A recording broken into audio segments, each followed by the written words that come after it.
नमस्कार। रेडियो कार्यक्रम हाम्रो पहलमा तपाईलाई स्वागत छ। म सम्झना महर्जन। रेडियो कार्यक्रम हाम्रो पहल कोरोना सँगसँगै हामीले जिउन सक्नुपर्छ भन्ने सन्देश प्रवाहका लागि तयार गरिएको हो। कोरोनाले विभिन्न वर्ग, समुदाय र विशेष गरेर भुइँ मान्छेमा पारेको प्रभावसँगै उनीहरूले भोगेका पीड़ा, यससँग जुझ्न गरिरहेका प्रयास र समाधानका उपाय लगायतका विषय हामी कार्यक्रममा समेट्छौं। आज हामी कोरोना महामारीपछि खोइचाका महिलाको आत्मनिर्भरता र पुनरुत्थानका लागि सरोकारवालासँगको कुराकानी समेट्छौं। विज्ञान प्रवर्धनका लागि जापान समाज जेएसपीएस को सहयोगमा तयार पारिएको यो कार्यक्रम शुक्रबार बिहान 7:30 बजे उज्यालो रेडियो नेटवर्क काठमाडौँमा 90 मेगाहर्ज र फेसबुक पेज मार्फत सुन्न सक्नुहुन्छ।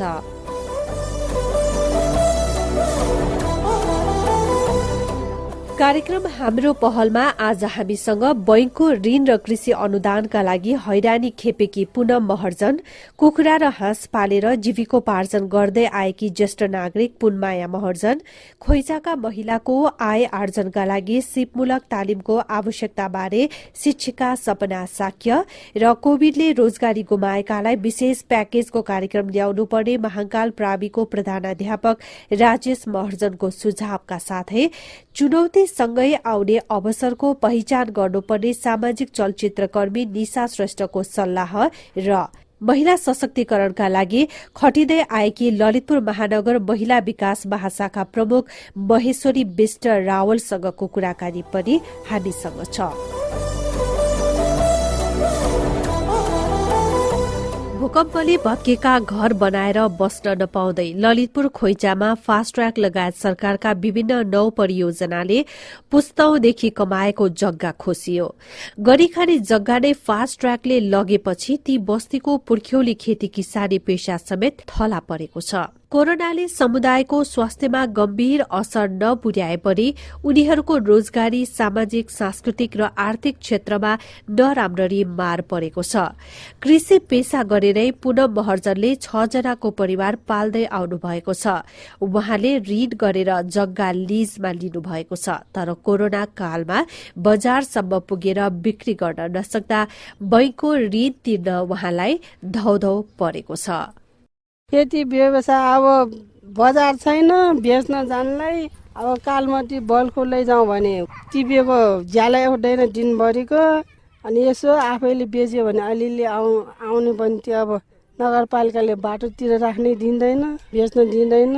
बजारको समस्या छ अहिले। समस्या छ। अब काम गरी खाने मान्छेलाई चाहिँ गाह्रो छ। ज्यालादारीमा काम गर्ने अब हामीलाई यो तरकारी लगाएर बेच्नु पर्ने मान्छेलाई चाहिँ गाह्रै छ। तपाईको त आफ्नै खेतमै उत्पादन हुन्छ नि तरकारीहरू, हैन? हैन नि, यो जग्गा भाडामा लिएको, भाडा तिर्नलाई नि मुस्किल भइसक्यो। फेरि पानीले केही छैन, श्रीमान पनि काम छैन, यही तरकारी अलिअलि बेच्यो खाइरहेछ। भनेपछि यो कोरोनाले गर्दाखेरि तपाईको व्यवसायलाई असर गरेछ? असर गर्यो। अब काम गरी खाने मान्छेले खान पाएन, बिक्री वितरण पनि गर्न सकेका छैन। सकेन। अनि यो अब भाडा तिर्न पनि समस्या? भाडा तिर्न नि समस्या। अब कति तिर्नुपर्छ? वर्षमा 70,000 तिर्नुपर्छ। त्यति पनि उठ्दैन? उठेन। अरू के छ त? अरू रोजगारी, अरू कामहरू केही छ कि यो मात्रैमा निर्भर हो तपाईहरु परिवारै? म चाहिँ यो अलिअलि गर्ने, अनि श्रीमान काममा जानुहुन्छ। अब लकडाउनले अब काममा नि जान पाएको छैन। 6 जना परिवार छ, 6 जना खानुपर्छ, अनि एक्लैले कमाएर खुवाउनुपर्छ, गाह्रो छ। फेरि यो तरकारी नि अब आदि त्यो बजेट त कृषिलाई नि सुताएको हुन्छ है, अनि यो गर्ने अलिअलि गर्ने मान्छेले चाहिँ पाउँदैन, त्यो देखाउने मान्छेलाई मात्रै पाउँछ कि 20-25 लाख लिएको हुन्छ, कोहीले देखाउनलाई मात्रै। अब पैसा उनले त जहाँबाट नि गरिहाल्छ, अनि पैसा नहुनेले अब देखाउनै सक्दैन, अनि कहाँबाट के पाउँछ। अनि गरी खानले चाहिँ यस्तो कृषिको लागि केही नि पाउँदैन, नगर्नेले जे देखाएर पैसा लिने चाहिँ पाउँछ। खोइचाका अधिकांश गाउँले कृषि र पशुपालनमा आश्रित छन्। रोजगारीमा लागेका अधिकांशको जागिर कोरोनाले गुम्यो। पशुपालनमा आश्रितहरूलाई पनि जीविकोपार्जनमा सकस पर्यो। 60 वर्षकी पुनमाया महर्जन कुखुरा पालन गर्नुहुन्छ। विगतमा यही पेशाले आत्मनिर्भर बनाएको थियो, तर कोरोनापछि उहाँलाई आर्थिक रूपले मुस्किल पर्दै गएको छ। पोहोर गयो 4 दिन बस्यो 40,000 लिदियो है। पछिको जाडोमा गयो 3 दिन मात्रै बसेर आयो 30,000 लिदियो। अझ अलि पहिला आफूले सके बेला ब्याङ्कमा राखेको भएर छिकेर औषधि गरे नपुगेको छोरीले। खानालाई चाहिँ अलि यसपालि गाह्रो भयो। पोहोरसम्म त राग पनि आयो है, अलिअलि छोराबुहारी पनि त्यो बाटो बनाउने काम भयो। भैँसपाटी बुहारीले काम गर्न गयो, छोरा यहाँ बाटो बनाउने ठाउँमा गयो, अलिअलि खायो, राग पनि आयो। यसपालि राग पनि आएन, काम पनि पाएन, दुःख पाएको यसपालि। अब अझै तपाईँ त टहरामै हुनुहुन्छ भनेको, घर सिद्धिएको छैन? भूकम्प पछिको पत्केको घर यो जस्तो राखेर त्यही सुतेछ। झ्याल ढोका छैन नि? यताको छैन, उता हाम्रोमा राख्यो। यो माइलो छोराको अनि हाम्रो चाहिँ झ्याल ढोका राखिसक्यो। यो माइलो छोरा तल पसल थापेको छ, तलै बसेको छ, यहाँ बस्न आएको छैन। उनीहरूको झ्याल ढोका राखेको छैन। यहाँ चाहिँ के खाना पकाउने? यो टहरामा खाना मात्रै पकाउने, खाने अनि सुत्नलाई बस्नलाई त्यहीँ जाने। आफ्नै अब बनाएको घरमा बस्न पाउँदा मन कतिको आनन्द भएको छ त? आनन्द जस्तो कोही मनले, एउटा मनले अब ढलान गर्न सकेन। सबैको वरिपरि ढलान गर्यो, हाम्रो ढलान गर्न सकेन है। पैसा पनि सबै सक्यो है। ब्याङ्कको त्यो टर बनाउनलाई नै 80,000 ल्यायो मेरो, अनि छोराको 1 लाख ल्यायो। त्यति सक्यो त्यो टरलाई। सरकारले दिन्छ नि 3 लाख, त्यो लिएन? लियो, ऋण तिर्यो। मेरो ब्याङ्कमा पैसा छैन, अब त्यति हो सक्यो मेरो पैसा सबै। 2-3 लाख भएको। काम गर्न सकेन, पैसा कहाँ हेरौँ जस्तो हुन्छ। तै पनि हाँस पालेको 5वटा हाँस बेच्यो। अझ 3टा छ, 2टा काटेर खायो, 3टा छ। खाली बस्नु भएको रहन्छ है? काम गर्नुहुन्छ, हाँस पालेर बस्नु भएको छ? नातिनी हेर्ने, उनीहरू त उता जान्छ नि बारीहरू, सर्कली केलाउने, खोज्ने गर्ने। त्यो हाँस पाल्यो, औषधि खायो। 2टा समूहमा बसिएको छ, समूहमा राख्नु पर्यो। हेर्नु महिनाको 500 त मलाई नै चाहिएको छ। स्वावलम्बी समूहमा 308 गतेको त्यो गाविसको समूहमा 200 चाहियो। 500 त महिनामा दिनै पर्यो। त्यसको लागि भए पनि काम गर्नै पर्यो। काम चाहिँ गराउनु भएको छ। कुखुरा पाल्ने, कहिले हाँस पाल्ने। पहिले त धेरै बाख्रा पालिराखे, अनि त्यो बाख्रा मात्रै बेचेर हो ब्याङ्कमा पैसा राखेँ मैले। बाख्रा मात्रै होइन, कुखुरा पनि पाल्ने, हाँस पनि पाल्ने, बाख्रा पाल्ने, अलिअलि अनि बेच्यो, ब्याङ्कमा राख्यो। 1 पैसा खर्च नगर्ने, अनि अरू काम गर्न सक्छु। अरू काम गर्यो, खायो, लायो है। त्यो बेला फेरि केटकै पुग्छ खानालाई, त्यही तरकारी किन्यो, त्यति हो। अहिले चाहिँ फस्टाकले लिदियो, यो कलेजले लिदियो। हेर्नु काम गर्न अझै मन छ, तर सक्दैन। अब मन त कति छ मलाई काम गर्न। यहाँबाट जान्छ, त्यहाँबाट आउनु नसक्ने, गाडीमा आउने, अनि छोरा बुहारीले गाली गर्ने। हेर्न नसक्ने मान्छे किन गएको? काम त गर्न सक्दैन, केटा गए पनि यसो हेर्यो आयो। हेर्नु त यहाँका ज्येष्ठ नागरिकहरू कृषि र पशुपालनमा आश्रित भए पनि युवा पुस्ताका पुरूषहरू जागिरे र महिलाहरू घरेलु कामदारका रूपमा काम गर्छन्। कोभिडको महामारीपछि भने धेरैजना बेरोजगार भएका छन्। उनीहरूलाई स्वरोजगार बनाउने उपाय के छ त? स्थानीय शिक्षिका सपना शाक्य। कोभिड पछि अब हरेक मान्छेलाई समस्या हुन्छ, आर्थिक समस्या हुन्छ होइन।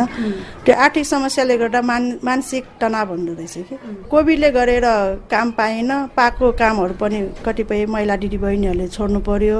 अब यहाँको महिला दिदीबहिनीहरूको प्रायः जस्तो काम छैन। अब काम भए तापनि अब घरको काममा जानुहुन्छ, अनि प्रायः जस्तो चाहिँ घरमै बस्नुहुन्छ। पायो भने खेतीपातीको काम गर्नुहुन्छ। अनि मेन त अब त्यो आर्थिक समस्याले गर्दा नि तनाव हुनु रहेछ। अनि तनाव भएपछि अब घरमा चाहिँ झगडा हुने, रिस हुने, त्यस्तो भइहाल्यो। महिला हिंसाका घटना केही भएको त्यस्तो केही छ?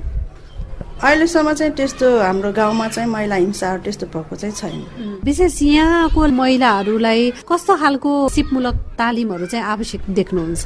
अब हाम्रो भुङ्गमटी बस्ती भन्दा अलिक टाढै पर्यो हाम्रो गाउँ होइन। अनि यस्तो सिपमूलक कार्यक्रमहरू आए तापनि भुङ्गमटी बजारसम्म मात्र हुन्छ, सीमित हुन्छ। यहाँको दिदीबहिनीहरूले चाहिँ थाहै पाउँदैन कि। थाहा नपाएपछि त जान कुरा भएन। अब सिपमूलक तालिमहरूमा चाहिँ अब यो सिलाइ बुनाइ भयो, त्यस्तो तालिमहरू चाहिँ पाएको भए चाहिँ गर्नुहुन्छ कि हाम्रो गाउँका दिदीबहिनीहरूले। यहाँका महिलाहरूको लागि सिपमूलक तालिम होस् अथवा अरू केही भनौँ न, अहिले त विभिन्न वडाले त विभिन्न महिलाहरूको लागि कार्यक्रमहरू ल्याएको छ। यहाँको महिलाहरूको लागि के गरे त वडाले? केही पाउनु भयो? अहिलेसम्म त मलाई जानकारी भए अनुसार चाहिँ त्यस्तो चाहिँ आएको छैन। हाम्रो गाउँको लागि चाहिँ पाएको छैन। अब पहिला भए चाहिँ यो बचत समूहहरू हुन्थ्यो, समूहहरूबाट चाहिँ अब मैनबटी तालिमहरू दिने कुरा चाहिँ सुनेको थिएँ। अहिले चाहिँ त्यस्तो चाहिँ छैन।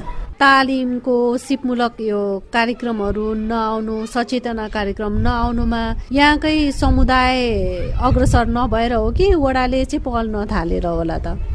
अब यहाँको महिला दिदी बहिनीहरू पनि अग्रसर हुनु भएन, वडाले पनि चासो नदिएको जस्तो लाग्छ। यी विभिन्न यावत समस्या समाधानको लागि कुनै सङ्घ संस्थाले अथवा कसैले केही सहयोगहरू गरोस् भन्ने के चाहना छ यहाँको? सहयोगहरू पायो भने त महिला दिदी बहिनीहरूको आय आर्जन हुन्छ, जीवन स्तर उकासिन्छ होइन, राम्रो हुन्छ। अहिलेसम्म चाहिँ त्यो सङ्घ संस्थाले कुनै पनि सहयोग चाहिँ गरेको छैन। त्यो चाहिँ जरुरी छ। जरुरी छ।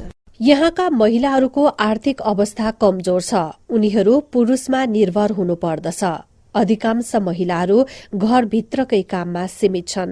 यहाँका महिलाहरू सामाजिक आर्थिक रूपमा पनि पछाडि छन्। शिक्षा, रोजगारी र आर्थिक रूपमा विपन्न यो समुदाय खेतीपातीको अनन्त दिनचर्या भन्दा पर जीवनको अर्थ खोजिरहेका छन्। यहाँका महिलाका लागि विशेष प्याकेजको कार्यक्रम नै आवश्यक रहेको स्थानीय महाङ्काल प्राविका प्रधानाध्यापक राजेश महर्जनको ठहर छ।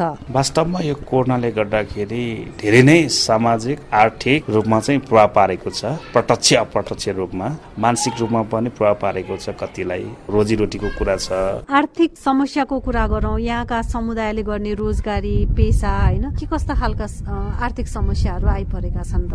यहाँका कृषि बाहेक अरू रोजगारीमा जाने रोजगारदाताहरूको काम नपाउँदाखेरि उसको आर्थिक अवस्था कमजोर हुने र आफ्नो दिनचर्या चलाउन पनि टौरौको अवस्था आएको छ, जसले गर्दाखेरि आफ्नो परिवार व्यक्तिमा चाहिँ अब नैराश्यताको भावना जागृत हुन आउने, नेगेटिभ मात्रै थिङ्किङ आउने, यस्ता किसिमको चाहिँ धेरै प्रभाव चाहिँ भएको चाहिँ मैले महसुस गरेँ। विशेष गरेर गुमाएको रोजगारी फेरि पाएको अवस्था छ कि के छ त अहिले यो कोभिडको समयकै क्रममा? त्यसको ठ्याक्कै डाटा त छैन, तर जुन पहिला गरेको ठाउँमा चाहिँ काम गर्न नपाएर चाहिँ अन्तै जानुपर्ने अवस्था चाहिँ प्रायः सबैमा चाहिँ त्यो चाहिँ देखा परेको छ। जस्तै वैदेशिक रोजगारमा जाने युवाहरू पनि कमी भयो, जतिजना जाने भनेर योजना बनाएको त्यो पनि जान पाएनन्। अनि अरू आफ्नो भनौँ न व्यवसाय गरिराख्नेले पनि त्यो अनुसार जुन गर्नुपर्ने व्यवसायिक काम पनि त्यति राम्रोसँग गर्न पाएनन्। कोभिडले गर्दाखेरि आफ्नो आर्थिक मन्दी भयो, आर्थिकले गर्दाखेरि सबै कुरा चाहिँ वास्तवमा भन्यो भने आफ्नो दैनिक जीवनमा चाहिँ उथल पुथलै ल्याएको छ यो कोरोनाले गर्दाखेरि। अब अलिकति आर्थिक पुनरुत्थानका कुराहरू पनि छन् होइन, अब पुनरुत्थानकै लागि के कस्तो खालको जरुरी छ त यो बेला? वास्तवमा रोजगारी नै हो। अब सरकारले रोजगारी दिन सकिरहेका छैनन्, धेरैजना बेरोजगार छन्। ती बेरोजगार युवाहरूलाई चाहिँ उचित रोजगारको व्यवस्था चाहिँ गर्नुपर्छ जस्तो लाग्छ। तर त्यो किसिमको इन्भाइरोमेन्ट चाहिँ स्थानीय सरकारदेखि, प्रदेश सरकारदेखि र सङ्घीय सरकारले चाहिँ गर्नुपर्छ जस्तो लाग्छ। तर त्यो कुरामा चाहिँ ध्यान गएको जस्तो चाहिँ लाग्दैन। यहाँ धेरै अब सम्भावनाहरू धेरै छन्, प्रचुर मात्रामा सम्भावना छन्, कृषिमा धेरै छन्। तर ती कुरामा चाहिँ सरकारले चाहिँ उचित चाहिँ भनौँ न कार्यक्रमहरू प्याकेजको रूपमा चाहिँ कार्यक्रम ल्याएको चाहिँ मैले चाहिँ महसुस गरेको छैनन्। त्यस्ता किसिमका प्याकेजका कार्यक्रमहरू ल्याएर चाहिँ जति पनि बेरोजगार युवाहरू छन् उहाँहरूको लागि चाहिँ रोजगार सिर्जना गर्न चाहिँ सकिन्छ जस्तो चाहिँ मैले महसुस गरेको छु। तर यो कुरामा चाहिँ ध्यान पुगेको जस्तो चाहिँ लागेको छ। तिनै निकायले चाहिँ खासै यसमा चाहिँ ध्यान नदिएकै हो कि के हो त? अब हामीले वास्तवमा देख्ने भनेको एउटा स्थानीय सरकार हो, भरि प्रत्यक्ष संलग्न हुने सरकार भनेको स्थानीय सरकार हो। स्थानीय सरकारलाई सबै कुरा थाहा छ, यहाँको वस्तुस्थिति के छ, कस्तो छ, के सम्भावनाहरू छ, के गर्न सकिन्छ भन्ने कुरा चाहिँ स्थानीय सरकारलाई प्लानिङ बनाएर चाहिँ सम्बन्धित आफूभन्दा माथिल्लो निकायमा चाहिँ ती योजनाहरू पेश गरेर चाहिँ कार्यक्रमहरू ल्याउनु पर्ने जस्तो चाहिँ लागेको हो। तर त्यति चाहिँ प्रभावकारी रूपमा चाहिँ ल्याउन नसकेको जस्तो चाहिँ मैले महसुस गरेको छु। कोरोनाले हर कोहीको जीवनमा समस्या ल्याएको छ। अप्ठ्यारा र चुनौतीपूर्ण स्थिति नल्याएको पक्कै होइन, तर यो सँगै अवसर पनि छ जसको पहिचान र खोजी गर्न सक्नुपर्ने बताउनुहुन्छ सामाजिक चलचित्रकर्मी निशा श्रेष्ठ। कोभिड-19 को कुरा गर्नु पर्दाखेरि त यो भनेको त एउटा वर्ल्डलाई नै पज गरेको अवस्था थियो होइन। संसार नै एकछिनको लागि रोकिएको जस्तो महसुस सबैले नै गरेको हो होइन। यो चाहिँ कस्तो भने एउटा महिलाको बारेमा कुरा गर्नु पर्दाखेरि एउटा महिला उद्यमी मात्र नभएर यसले चाहिँ नि जुन गृहिणीहरूलाई पनि त्यत्तिकै नै प्रभाव पारेको छ पक्कै पनि होइन। मेरो जुन क्षेत्रमा चाहिँ जुन म जेमा चाहिँ कार्यरत छु त्यो चाहिँ अलिकति क्रिएटिभ फिल्ड भएको भएर चाहिँ नि होइन, मैले चाहिँ चाहिँ अनेस्टली भन्नु पर्दाखेरि अलिकति ब्रेक पाएँ कि अझ बढी त्यो क्रिएटिभ हुनको लागि चाहिँ मैले टाइम पाएँ कि होइन, केही कुरा लेख्न पढ्न जान्नको लागि चाहिँ नै अलिकति समय पाएको जस्तो चाहिँ मैले चाहिँ महसुस गरेँ होइन। अब त्यो चिजलाई सोचेर बस्नु भन्दा चाहिँ नि अब खुलेपछि चाहिँ नि म चाहिँ कसरी चाहिँ नि अगाडि बढ्ने भनेर चाहिँ नि मैले आफूले आफूलाई चाहिँ प्रिपेयर गर्नेतिर चाहिँ म धेरै लागेँ कि अब खुलेपछि चाहिँ नि व्हाट नेक्स्ट होइन, अब मैले चाहिँ नि अगाडि चाहिँ नि यसलाई चाहिँ कसरी चाहिँ नि म प्रिपेयर भएर चाहिँ अगाडि जाने भनेर चाहिँ त्यसरी चाहिँ मैले आफूले आफूलाई चाहिँ प्रिपेयर गर्नेतिर चाहिँ बढी म लागेँ कि। आर्थिक रूपमा पनि विपन्नहरू हुनुहुन्छ जसले चाहिँ अरूमा डिपेन्डेन्ट हुनुहुन्छ होइन, ती महिलाहरूलाई चाहिँ तपाईँ के भन्नुहुन्छ? सो दिदीबहिनीहरूसँग भेट्दाखेरि सबैजनाको चाहिँ एउटै हुन्छ, कामै छैन के गर्ने होला होइन।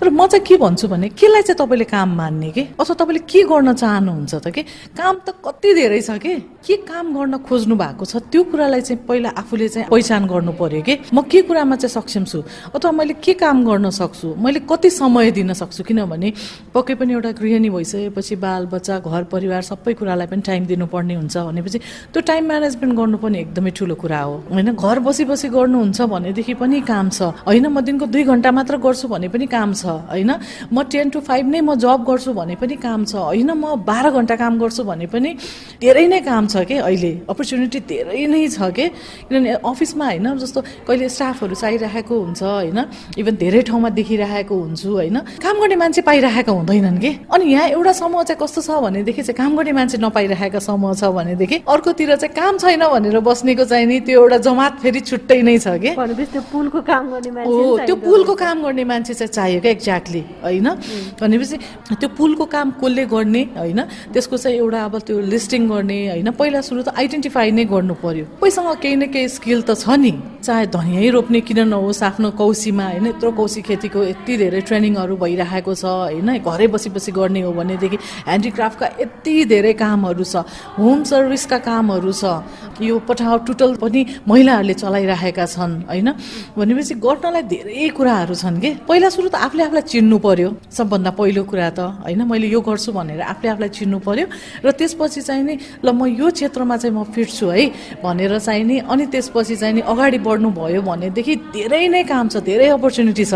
म त काम छैन भनेर जुन बस्नुहुने हाम्रो घरमा एकदमै सङ्कुचित भएर बस्नुहुने दिदीबहिनीहरूलाई चाहिँ म त्यही भन्छु कि पहिला सुरु त घरबाट बाहिर निक्लिनु पर्यो कि। यहाँ चाहिँ कस्तो छ भनेदेखि अरूको कुरा सुनिदिने साथी पनि छैन कि, जसले चाहिँ कुरा सुनिदियोस् के मलाई यो समस्या भएको छ भनेर जुन कुरा सुनिदिने साथीहरू नै छैन कि। त्यो सुनिदिने आवाज त्यो आवाजलाई सुनिदिने चाहिँ साथी चाहियो कि, अनि बल्ल पो त होइन उसले आफ्नो मनको कुरा खोल्न सक्छ, त्यसपछि त संसार आफ्नो हो भन्छु कि म चाहिँ। आर्थिक शैक्षिक व्यक्ति विकासमा समेत पछि परेका खोइचाका महिलाहरूसम्म पुग्ने गरी महिला विकास कार्यक्रमलाई विस्तार गर्नुपर्ने देखिन्छ। महिला विकासका लागि सञ्चालन भएका विभिन्न कार्यक्रमहरूमा बढ़ीभन्दा बढ़ी सहभागिता बढ़ाउनका लागि सबैभन्दा पहिला त महिला शिक्षा कार्यक्रम वा महिला सचेतनामूलक कार्यक्रमको जरूरी देखिन्छ। महिला विकास कार्यक्रम समुदायका महिलाहरूलाई सशक्तिकरण र परिवर्तनका लागि सघाउने खालका कार्यक्रम हो। यस्तो कार्यक्रम हाल देशैभर सञ्चालनमा छ। ललितपुर महानगरमा 3.5 वर्ष अघि स्थापना भएको महिला विकास महाशाखाले पनि महिला सशक्तिकरणका लागि काम गर्दै आएको छ। यो महाशाखाले कोविड महामारीपछि पुनरुत्थानका लागि पनि परामर्शदेखि सहजीकरणका काम समेत गर्दै आएको छ। करिब 3 दशकदेखि नै महिला सशक्तिकरणमा काम गर्दै आएकी महाशाखाका प्रमुख महेश्वरी बिष्ट रावलसँग हामीले खोइचाका महिलाका लागि के कार्यक्रम छ भनेर सोधेका छौं। हामीले चाहिँ महिला दिदीबहिनीहरूसँग वास्तवमा पहिलो कोभिडको जुन लकडाउन थियो होइन, त्यसपछि चाहिँ नि यहाँ भएका दिदीबहिनीहरूलाई चाहिँ थुप्रैवटा भर्चुअल कार्यक्रमहरू गऱ्यौँ सुरुवातमा हामीले होइन। त्यसपछि अलिकति कम भइसकेपछि दिदीबहिनीहरूको समस्या छ थाहा छ, किनभने झन् घरभित्र बस्दा झन् बढी हुन्छ, लैङ्गिक हिंसाको कुरा छ।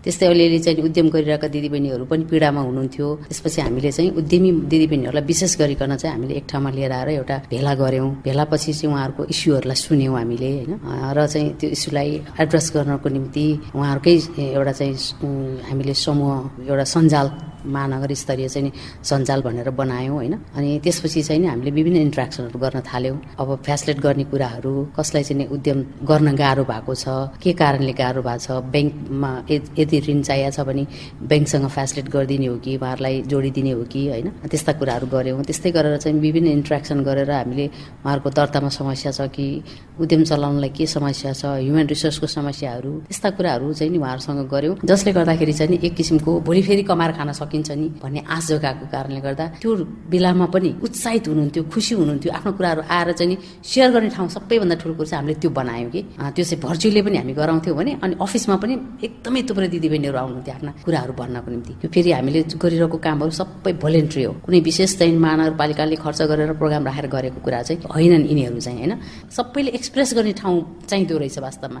आफ्नो आफ्नो इस्युहरू उहाँहरूले राख्दाखेरि मलाई मात्रै परेको होइन भन्ने एउटा हुँदो रहेछ। अर्को दिदीबहिनीलाई पनि धेरै राम्रोसँग सम्झाएको हामीले भेट्यौँ। पेन्डेमिकले पारेको असरलाई चाहिँ त्यसरी साथ दिइराखेका छौँ एउटा। अनि अर्को अब व्यवसाय गर्न चाहनेहरूलाई, नयाँ व्यवसाय गर्न चाहने या पैसाको खाँचो हुँदाखेरि ब्याङ्कसँग चाहिँ नि उहाँहरूलाई हामीले सहजीकरण गरिदिने, त्यता पठाइदिने। त्यस्तै गरेर चाहिँ नि वडाहरूमा चाहिँ बजेट छ अहिले होइन, त्यो चाहिँ नि स्वरोजगारको लागि लिन मिल्ने, त्यो स्वरोजगारको बजेट लिनलाई चाहिँ उहाँहरूलाई तरिकाहरू सिकाउने। त्यस्तै गरेर उहाँहरू चाहिँ नि दर्ता गर्न चाहनुहुन्छ भने कसरी दर्ता गर्ने, दर्ता गर्नलाई चाहिँ दर्ता गर्ने निकायसँग चाहिँ हामीले समन्वय गरिदिने। त्यस्तै उत्पादन बिक्री गर्नको निम्ति दिदीबहिनीहरूले अहिले के गरिरहनु भएको छ त भन्दा एउटाको उत्पादन अर्कोले किन्ने बेच्ने त्यस्तो काम पनि गरिराख्नु भएको छ। त्यसले गर्दा उहाँहरूको पनि बिचमा एकदमै राम्रो एउटा हार्मोनी डेभलप भएको छ होइन। अनि उहाँहरूले साथी बनाउनु भएको छ, एक आपसमा एउटालाई पर्ने बित्तिकै अर्कोले सहयोग गर्छ। जस्तो अब महानगरकै अन्तर्गत पर्ने बुङमती खोइचाकै समुदायको भनौँ, धेरैजना कृषिमा आश्रित छन्। त्यहाँका महिलाहरूको तरकारी बेच्ने ठाउँ भनेको यहाँ भनिमण्डल एरिया हो, तर त्यहाँ अहिले तरकारी चाहिँ बेच्न दिइएको छैन, जसले गर्दा उनीहरूको आफ्नो तरकारीहरू बेच्न नपाएको गुनासोहरू पनि राख्छन्। अब यहाँ एउटा महिला महाशाखामा भएको हिसाबले उनीहरूको लागि के गर्न सक्नुहुन्छ? अब सबै टोलभित्र हामी पुग्न सकेका छैनौँ होइन। अब त्यो प्रयास गर्दा पनि हामीलाई चाहिँ मानवीय स्रोत पनि कम छ होइन।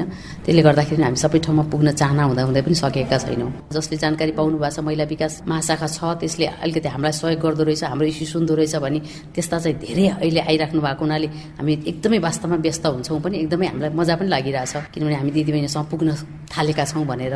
तर पनि बुङमतीमा पनि हामी गइरहेछौँ जान चाहिँ। बुङमतीको कुना कुनामा चाहिँ हामी पनि पुग्न सकेका छैनौँ, तर प्रयास चाहिँ हामी गरि नै रहेछौँ। अब बजारको हिसाबमा हामीले बजार कसरी चाहिँ लिन सक्नुहुन्छ, उहाँहरूको ठुलो इस्यु हो जसले उत्पादन गर्नुभएको छ कुनै पनि सामानको। बजारको निम्ति पनि हामीले प्रयास गरि चाहिँ राखेका छौँ होइन। बजारहरू छन् नभएको होइन होइन।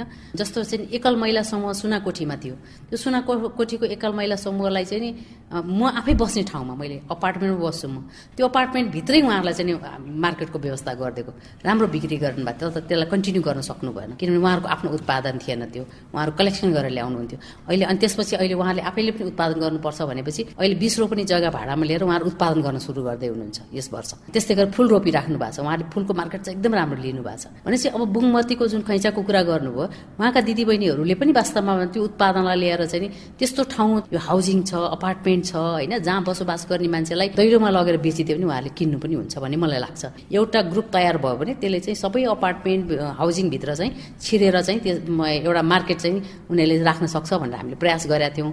कसले गर्ने भन्ने कुरामा हामी पनि खोजी गरिरहेको छौँ। एउटा नेटवर्क त्यस्तो भइदियो हुन्थ्यो जसले चाहिँ मार्केटिङ व्यवस्थापनको कुरा गर्दैछ। अब त्यो खैँचासम्म हामी पुगेका पनि छैनौँ, खैँचालाई चाहिँ बरु हामीसँग पनि जोडिदिनुहोस् भनेर म यहाँलाई नै अनुरोध गर्छु। कमसे कम ती महिलाहरूलाई केही अब आत्मनिर्भर बन्नको लागि केही सिपमूलक तालिम पुर्याउन सकिएला त? महानगरपालिकाले त्यो प्रयास गर्न सक्ला? अब सिपमूलक तालिम भनेर महानगरपालिकाले विगतमा पनि धेरै भएको होइन। अहिले पनि हामीले तत्कालै सिपमूलक तालिमको कुरो चाहिँ म गरिहाल्दिनँ। किन गर्दिनँ भन्दा महिला सशक्तिकरणको लागि काम गर्दाखेरि सामाजिक कुराहरू पनि हेर्नुपर्छ, सामाजिक रूपमा पनि उहाँहरूलाई अगाडि ल्याउनु पर्यो, अनि त्यस्तै गरेर चाहिँ आर्थिक रूपमा पनि उहाँहरूलाई अगाडि ल्याउनु पर्यो। यो दुईटा विषयवस्तुमा पहिला इस्यु के छ त्यहाँको हेर्नुपर्छ होइन। जब हामी त्यहाँ जान्छौँ, त्यो कम्युनिटीमा उहाँहरूको समस्या के छ, अनि त्यसपछि उहाँहरूसँग बसेर छलफल गर्छौँ, अनि कुन इस्युमा चाहिँ पहिला काम गर्ने त भनेर चाहिँ पहिचान गरेर गर्ने हो। अनि उहाँहरू के गरेर चाहिँ नि उहाँहरू आर्थिक रूपमा सबल हुन सक्नुहुन्छ, उहाँहरूको चाहना चाहिँ के छ, फिजिबिलिटी के छ। यदि चाहिँ तरकारीमा छ भनेदेखि मजाले तरकारीमा चाहिँ काम गराउन सकिन्छ, ट्रेनिङ पनि दिन सकिन्छ, समूहमा ल्याउन सकिन्छ। हामी त फेरि आफै काम गर्ने पनि होइन, हामी सहजीकरण गर्छौँ सबैसित। किनभने यहाँ कृषि शाखा छ, कृषि शाखाले गएर भोलि ट्रेनिङ दिन सक्छ, कृषि शाखाले त्यहाँ समूह बनाउन सक्छ। हाम्रो काम चाहिँ वडा कार्यालयमा केही कुराहरू हुन्छ, बजेट हुन्छ, उहाँहरूले गर्न सक्नुहुन्छ सहयोग, हामी त्यसको निम्ति सहजीकरण गर्छौँ। कुन कुन निकायले कहाँबाट चाहिँ त्यो ठाउँमा चाहिँ सेवा पुर्याउन सक्छ त्यसलाई चाहिँ हामीले लाने कामहरू गर्छौँ। र त्यस्तै पर्यो भनेदेखि चाहिँ हामीले नै गर्नुपर्छ, गराउनु पनि पर्छ भने पनि अन्तिममा हामीले पनि गराउँछौँ। जस्तो महिलाहरू आफै आत्मनिर्भर हुनको लागि तपाईँ महिला महाशाखामा पनि हुनुभएको नाताले हरेक महिलालाई के भन्नुहुन्छ त? हामी चाहिँ वास्तवमा महिलाहरूको आवाज बनेका छौँ अहिलेलाई, होइन? हामी बन्न पनि चाहन्छौँ, किन भन्दा हामीलाई थाहा छ महिलाहरू चाहिँ नि बोल्न सक्नुहुन्न, समाजमा आवाज एकदमै उहाँहरूको दबिएर बसेको छ। समाजमा के भन्ने, घरमै दबिएको छ, घरैमा आवाज निस्किँदैन भनेपछि समाजमा त झन् गाह्रो छ, होइन? हाम्रो चाहिँ एउटा लैङ्गिक विभेद, महिलामाथि हुने चाहिँ लैङ्गिक हिंसा एकदमै डरलाग्दो छ हाम्रो महानगरपालिकाभित्र। किनभने हाम्रो जुन यहाँको समुदाय छ उहाँहरू त्यहाँभित्र चाहिँ एकदमै त्यो किसिमको परम्पराहरू छ, महिलाहरूलाई अगाडि नसार्ने, महिलाहरू पछाडि नै राख्ने, महिलाले बोल्न पनि धेरै नहुने जस्ता कुराहरू चाहिँ हुन्छन्। त्यसले गर्दाखेरि उहाँहरूको आवाज बन्न हामी प्रयास गरिरहेछौँ। उहाँहरू आफैलाई बोल्ने बनाउने हो हामीले, आर्थिक रूपमा पनि उहाँहरू सबल हुँदै जाने र उहाँहरूले आफ्नो चाहिँ नि हामी पनि मान्छे हौँ, हामीले पनि बोल्नुपर्छ। पुरुष जत्तिकै हाम्रो पनि अधिकार छ, हामी पनि पुरुष जत्तिकै चाहिँ नि अगाडि बढेर चाहिँ काम गर्ने हो र समाजमा स्थापित हुने हो र अनि मात्रै चाहिँ नि एउटा मान्छे भएर मर्ने हो भन्ने कुरा चाहिँ उहाँहरूसँग हामीले चाहिँ वास्तवमा त्यो उहाँहरूको मनमा भर्छौँ। त्यसरी नै चाहिँ हामीले इम्पावरमेन्ट गरिरहेको हुन्छौँ। बोल्दै नबोल्ने, 1 रुपियाँ पनि नकमाउने महिला समुदायहरू अहिले यस्तो इम्पावर भएर चाहिँ नि उहाँहरू आफ्नो कुरा राख्न सक्ने, मजाले चाहिँ पावरफुल आवाज राख्न सक्ने बनेको हामीले देखेका छौँ। र त्यहाँबाट सेवा सुविधा मजाले ल्याएर चाहिँ आफ्नो चाहिँ समाजको पनि उन्नति गरेर देखाएका छौँ। आफ्नो मात्र होइन, त्यो समुदायमा पनि हामीले त्यसरी काम गर्न सक्छौँ। काम गर्दाखेरि हामी फेसिलिटेटर हो, मैले भने अघि नै, हामी सबैसँग एक्सेस कसरी गराउने त्यसमा हामी काम गर्छौँ। त्यसो गर्दाखेरि चाहिँ भोलि उहाँहरूकै आवाज बलियो आउँछ। यिनै सामग्रीसँगै हामी कार्यक्रमको अन्त्यमा आइपुगेका छौं। आज हामीले कोरोना महामारीपछि खोइचाका महिलाको आत्मनिर्भरता र पुनरुत्थानका लागि सरोकारवालासँगको कुराकानी समेट्यौं। आज कार्यक्रममा हामीले बैंकको ऋण र कृषि अनुदानका लागि हैरानी खेपेकी पुनम महर्जन, कुखुरा र हाँस पालेर जीविकोपार्जन गर्दै आएकी ज्येष्ठ नागरिक पुनमाया महर्जन, खोइचाका महिलाको आय आर्जनका लागि सिपमूलक तालिमको आवश्यकताबारे शिक्षिका सपना शाक्य र कोविडले रोजगारी गुमाएकालाई विशेष प्याकेजको कार्यक्रम ल्याउनु पर्ने महाकाल प्राविका प्रधानाध्यापक राजेश महर्जनको सुझावका साथै चुनौतीसँगै आउने अवसरको पहिचान गर्नुपर्ने सामाजिक चलचित्र कर्मी निशा श्रेष्ठको सल्लाह र महिला सशक्तिकरणका लागि खटिँदै आएकी ललितपुर महानगर महिला विकास महाशाखा प्रमुख महेश्वरी विष्ट रावलसँगको कुराकानी पनि समेट्यौं।